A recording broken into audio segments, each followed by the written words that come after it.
Okay, guys, lesson 7, last lesson of the unit before we start review. You've done amazing. You've worked really, really hard.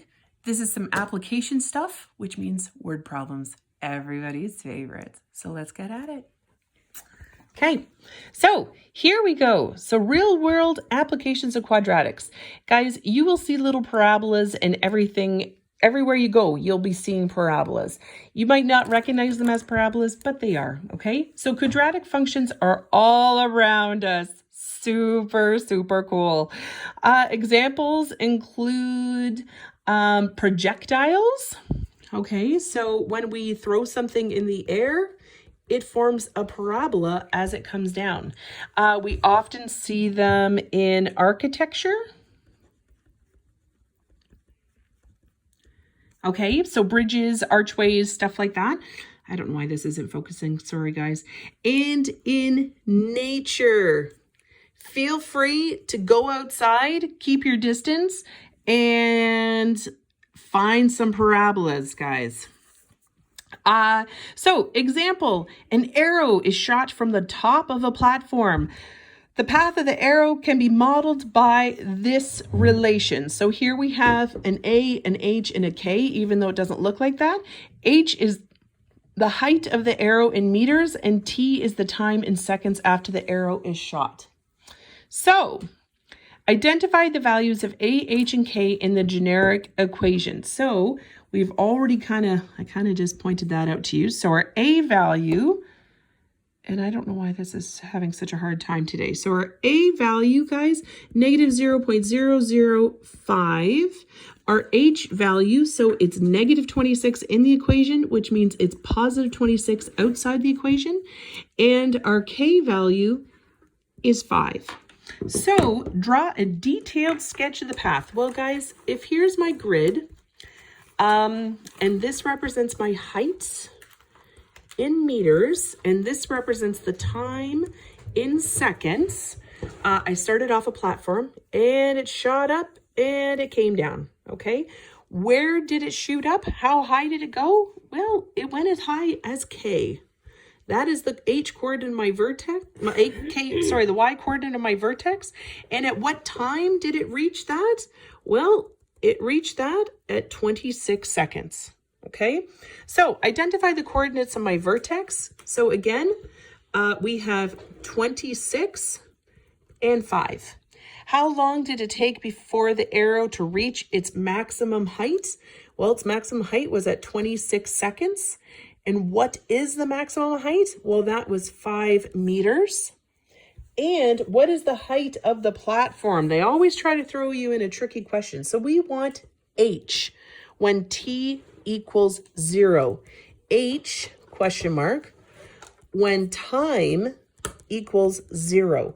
So what we're going to do is we're writing out our equation, 0.005, T minus 26 squared plus 5. Every time we see a T, we're going to sub in a 0. Okay, so we have negative 0.005 times 26 squared is 676 plus 5. So negative 3.38 plus 5 equals 1.62 meters. Can you read that's a 6? So that's how we do that. Okay, we just sub in and solve. No problem. Okay, so now, what is the height of the arrow after 10 seconds? So now, same sort of thing, guys.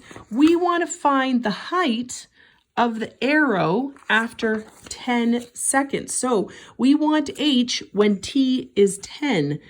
H equals question mark when T equals 10.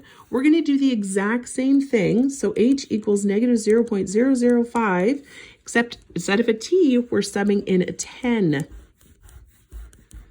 Okay, so here we go. Negative 0.005 minus 16 squared plus 5. So we have negative 0.005 times 256, because 16 squared is 256, plus 5. So we have negative 1.28 plus 5 equals 3.72 meters. Okay, so that's how we're going to answer that kind of question. And if you wanted to look at your graph, I mean, this graph is not very good, but you could say if this is 5 and this is what we're talking about, 10 seconds, so maybe over here someplace. So we're talking up here 3.72 seconds. So we didn't do too bad. That's a pretty good estimate. Okay. So parabolas often appear in architecture. So Antonio Gaudí, he's super famous Spanish person, and I know all you people who are going to Barcelona would have really enjoyed his works. Next time, maybe you'll go again. You should all go. It's good times. So graph the model of the shape of a similar door. All measurements are in feet this time. So please be careful. What are the coordinates of my vertex? So if I zoom right in here, which actually works out better because I can see it much better. My X value is 3. My Y value is 18. So coordinates of my vertex, 3 and 18. Okay. So what we're looking at now, so what does the vertex tell you about the height of the door? Well, the possible height of my door is the highest point is 18 feet. And how wide is the door at the base? Well, to here was 3 feet, and from here to here is 3 feet. So how wide at the base? That would be a 6-foot width. So guys, that is it. You guys are on to your practice questions. You got this. Good luck.